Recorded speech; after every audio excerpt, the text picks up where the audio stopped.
સમાચારની ત્યારે બોટાદમાં ટ્રક અને ખાનગી બસ વચ્ચે ગમખ્વાર અકસ્માત થયો છે। પાળિયાદથી સાખડી રોડ પર અકસ્માત થયો અને 3 લોકોના ઘટના સ્થળે જ કરુણ મોત નીપજ્યા છે। ત્યારે 20થી વધુને ઈજા થઈ છે અને બસમાં 50થી 60 લોકો સવાર હતા। સાખડી રોડ પર ઉભેલા ટ્રકની પાછળ બસ ઘૂસી જતા આ અકસ્માત થયો। પોલીસે ઘટના સ્થળે પહોંચીને કાર્યવાહી હાથ ધરી છે। ત્યારે ઈજાગ્રસ્તોને બોટાદ અને ભાવનગરની હોસ્પિટલમાં ખસેડાયા છે। ઉમરાળાના વલ્લભભાઈ ગોહિલનું મૃત્યુ થયું છે। અકસ્માતમાં અલ્પેશભાઈ વસાણી અને મુકેશભાઈએ જીવ ગુમાવ્યો છે। ઘટનાની મળતી વિગતો પ્રમાણે રાણપુર તાલુકાના ઉમરાળા ગામના રત્નકલાકાર મહિલાઓ 2 દિવસના પ્રવાસે ગયા હતા અને જ્યાંથી તેઓ પરત ફરી રહ્યા હતા ત્યારે સાકડી રોડ પર પાર્ક કરેલા ટ્રકની પાછળ લક્ઝરી બસ ઘૂસી ગઈ હતી। અકસ્માતમાં 3 લોકોના ઘટના સ્થળે જ કરુણ મોત નીપજ્યા છે।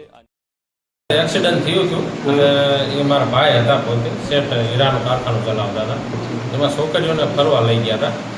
अरे भाई अने खोडलधाम कागवाड़ अने वीरपुर वळते फेर आवता एमां एक्सीडेंट थयुं। बस में फरवा गया एमां एक्सीडेंट में 3 जणा एक्सपायर थई गया है। एमां मुकेशभाई गोहिलभाई बुधाभाई अने अल्पेशभाई बच्चूभाई वसाणी अने वल्लभभाई वशरामभाई गोहिल आ 3 जणा एक्सपायर थई गया।